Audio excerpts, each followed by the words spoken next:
NCERT exercise 1.2 में हम लोग को पहचान करना है कि कौन सा नल सेट है, एम्प्टी सेट है, फाइनाइट सेट है, इनफाइनाइट सेट है।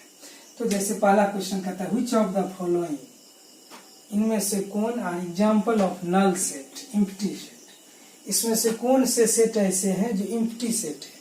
तो हमने पढ़ा एम्प्टी सेट का परिभाषा कि वह सेट जिसके एलिमेंट की संख्या 0 हो, कोई एलिमेंट नहीं हो।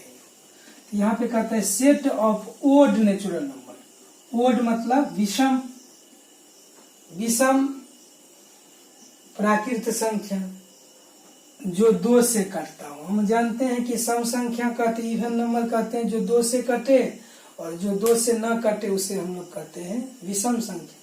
कहते हैं वह विषम संख्या जो 2 से कटे। क्या कोई ऐसी विषम संख्या हो सकती है? सम संख्या हो गए 2 4 6 8, विषम संख्या हो गए 1 3 5 7। तो क्या ये कभी 2 से कट सकते हैं? नहीं कट सकते, अर्थात कोई एलिमेंट नहीं हो।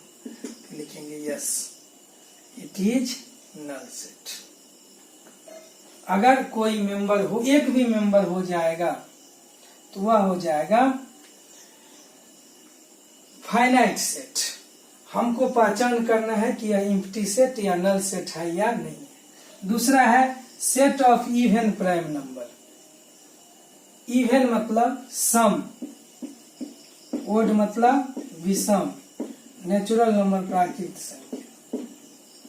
तो इवन सम संख्या, प्राइम नंबर, प्राइम मतलब क्या? अभाज्य संख्या। तो 2 एक ऐसी संख्या है जो सम रहते हुए अभाज्य है, इसलिए यह एक एम्प्टी सेट नहीं होगा। अगर 2 को हटा दिया जाए तो कोई भी सम संख्या अभाज्य संख्या नहीं है, लेकिन 2 एक ऐसी संख्या है जो सम रहते हुए भी अभाज्य है। सम मतलब इवन और प्राइम नंबर भी है। तो एक एलिमेंट आ गया, अगर यह 2 न होता तब यह भी एम्प्टी सेट होता। तो इसमें 4 एग्जाम्पल 5 क्वेश्चंस दिए हुए हैं। 4 क्वेश्चन, 2 क्वेश्चन हमने बता दिया। आपको चेक करना है कि एम्प्टी सेट है या नहीं। अगर सेट का एक भी मेंबर आ जाएगा, जैसे विषम संख्या जो 2 से नहीं कटती है, प्राकृत संख्या जो 2 से कटे, तो ऐसा संभव ही नहीं है जो विषम संख्या होगा और 2 से कटेगा। इसलिए यह संख्या वास्तव में हो गए वो एम्प्टी सेट। इसी प्रकार यह सेट है लेकिन इवन प्राइम नंबर, अभाज्य संख्या है लेकिन वह सम संख्या। अभाज्य संख्या, सम संख्या केवल 2 है, इसलिए हम इसको कहते हैं यह जो है एम्प्टी सेट या नल सेट नहीं है। कहता है which of the following sets are finite और इनफाइनाइट। पहचान करिए इसमें से कौन फाइनाइट सेट है और कौन इनफाइनाइट सेट है। जैसे पहला है the set of months of year, साल के महीनों का समूह। हम लोग जानते हैं जनवरी, फरवरी, मार्च, अप्रैल, मई, जून, जुलाई, अगस्त, सितंबर, अक्टूबर, नवंबर, दिसंबर, 12 महीने होते हैं। तो जिसे गिना जा सकता है, फाइनाइट है, डिफिनिट है, तो हम लोग लिखेंगे दिस इज फाइनाइट सेट।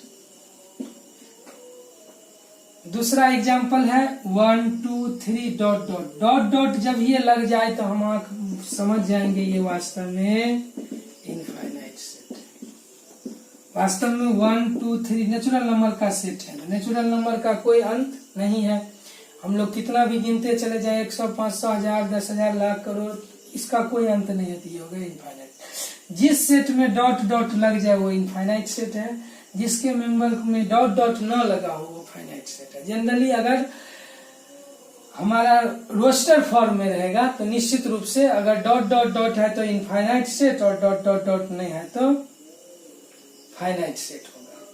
इसी प्रकार तीसरा क्वेश्चन में भी हमको पहचान करना है कौन सा फाइनाइट सेट है और कौन सा इनफाइनाइट सेट है। सेट बिल्डर फॉर्म में है तो पहले हम उसको डिफाइन कर लेंगे, उसके बाद उसका पहचान करेंगे वह फाइनाइट सेट है या इनफाइनाइट सेट। इसी प्रकार कहता है चौथा क्वेश्चन में, चौथा, पांचवा और छठा में हमको पहचान करना है कि सेट इक्वल है या नहीं है।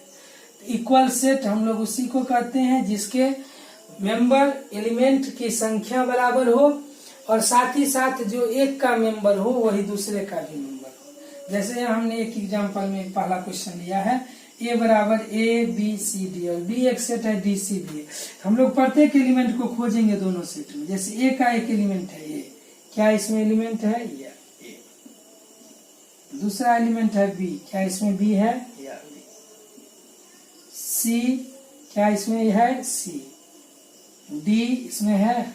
एग्जैक्टली टोटल मेंबर ए का, टोटल एलिमेंट ए का मैच कर जाए बी के टोटल एलिमेंट से, यानी बी का भी कोई एलिमेंट बचना नहीं चाहिए और ए का भी कोई, दोनों में संख्या भी बराबर हो और एग्जैक्टली मेंबर भी बराबर हो, तो वह कहलाएंगे इक्वल सेट। हम लोग लिखेंगे yes A and B are equal set, या A is equal to B. अगर ऐसा नहीं होगा तो लिखेंगे A is not equal to B, A और बी इक्वल सेट नहीं है। इसी प्रकार पांचवा क्वेश्चन का एक एग्जांपल हमने लिया है। ए बराबर सेट दिया हुआ है 2 और 3, ए के दो एलिमेंट हैं 2 और 3, और बी एक्स है, जो सॉल्यूशन है x square plus 5x plus 6 का। तो यह एक द्विघात समीकरण है, क्वाड्रेटिक इक्वेशन है, जो 10वीं में हमने बहुत सॉल्व किए हैं। तो हम लोग यहाँ पे मध्य पद को विभाजित करके हल करने का तरीका अपनाए। X square plus 3x plus 2x plus 6 common लेंगे तो फैक्टराइजेशन करेंगे तो x plus 3 into x plus 2, तो x plus 3 is equal to 0, तो x इज इक्वल टू -3, और x plus 2 is equal to 0, तो x इज इक्वल टू -2। मतलब b का जो मान है, b का जो एलिमेंट है, b का जो मेंबर है वह होगा -3 और -2, -3 और -2। तो हम लोग इस दोनों को मैच करें तो a के मेंबर है 2, क्या इसमें 2 है? नहीं, -2 है, और यहाँ 3 है, ये -3 है, दोनों इक्वल नहीं है, तो हम लोग लिखेंगे a is not equal to b। तो दो सेट इक्वल होंगे यदि उसके मेंबर्स की संख्या बराबर हो, साथ ही साथ मेंबर भी बराबर हो, तो वो इक्वल सेट होंगे, अदरवाइज वो अनइक्वल सेट होंगे। तो हमें इस पूरे चैप्टर में पहचान करना है सेट के टाइप्स, सेट की पहचान। तो पहला क्वेश्चन है एम्प्टी सेट की पहचान करना। तो वैसा सेट जिसमें एक भी मेंबर ना हो, तो हम लोग डिफाइन, 2 क्वेश्चन हमने सॉल्व कर दिया, जो बचे हैं वो आप सॉल्व करेंगे। दूसरा और तीसरा क्वेश्चन में हमको पहचान करना है फाइनाइट सेट है या इनफाइनाइट सेट है। तो जिसके मेंबर एलिमेंट्स की संख्या डिफिनिट हो, फिक्स्ड हो, काउंटेबल हो, गिनने योग्य हो, वह हो गए फाइनाइट सेट, और जिसके एलिमेंट की संख्या काउंटेबल ना हो वह हो गए इनफाइनाइट सेट। तो इस तरह से हम लोग पहचान कर लेंगे फाइनाइट सेट और इनफाइनाइट सेट। इसी प्रकार चौथा, पांचवा और छठा क्वेश्चन जो है, इसमें हमें पहचान करना है इक्वल सेट और अनइक्वल सेट का।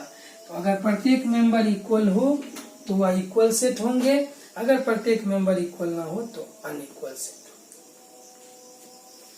तो निश्चित रूप से आप पूरे चैप्टर को सॉल्व करिए, जो दिक्कत होगा कमेंट बॉक्स में डालें, तो अगले वीडियो में अगले चैप्टर से पहले हम उन सारे प्रॉब्लम्स को हल करेंगे, तब आगे बढ़ेंगे।